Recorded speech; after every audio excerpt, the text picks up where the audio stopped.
Hello guys, good morning. ఈరోజు మంచి mini వ్లాగ్తో మీ ముందుకు వచ్చేసాను. మార్నింగ్ లేవగానే రూమ్ వచ్చేసి ఫేస్ వాష్ చేసేసుకొని ముందు కూడా కడిగి నీళ్ళతో కొట్టేశాను. ఆ తర్వాత ఉప్మా చేద్దామనేసి మొదలుపెట్టాను మా బాబు కోసం. ఏం చేసినా మా బాబు లేవముందే చేసుకోవాలండి, లేకపోతే తను అసలు వర్కే చేసుకొనివ్వడు.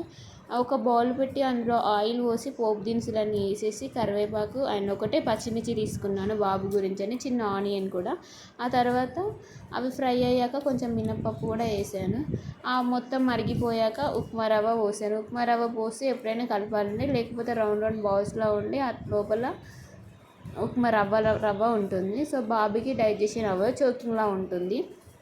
సో అందు గురించి అనేసి పోస్తూ ఉప్మా రవ్వ పోస్తూ కలపాలి.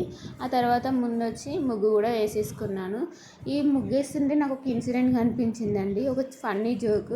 ఇద్దరు పిల్లలు అంతా మార్నింగే బయట చిన్న పొయ్యి లాంటిది పెట్టేసి వాళ్ళు ఉన్న గిన్నెలు చిన్న చిన్న బౌల్స్తోని వాటిని ఏమంటారు, వడియాలు వేయిస్తున్నారండి. నేను చూసి షాక్ అయ్యాను. నేను కూడా మన చిన్నప్పుడు చేశానా అనుకున్నాను, కానీ నేను అంత సాహసం చేయలేదండి.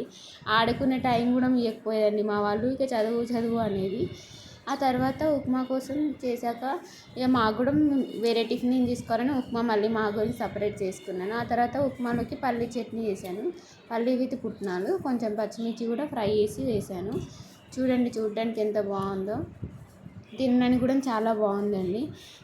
అందులో కొంచెం ఉప్పు వేయాలి మిక్సీ వేసేటప్పుడు, పచ్చిమిర్చి అండ్ సాల్ట్, కొంచెం చింతపండు అవన్నీ వేసి మిక్సీకి వేయాలి. పచ్చడి అయిపోగానే పచ్చడి కూడా మీకు పోపు చేసుకుంటేనే బాగుంటుందండి. పోపు వేసుకున్నాక తినేయడమే, ఇంకేముంది. Please do watch subscribe my channel. Thank you.